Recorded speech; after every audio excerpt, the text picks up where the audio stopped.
سبحان الله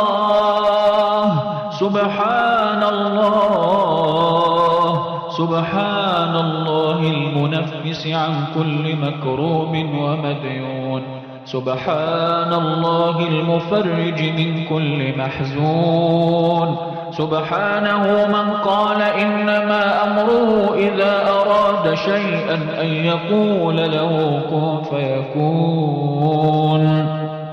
اللهم إني أعوذ بك من أن أفتقر في غناك أو أضل في هداك أو أذل في عزك أو أضام في سلطانك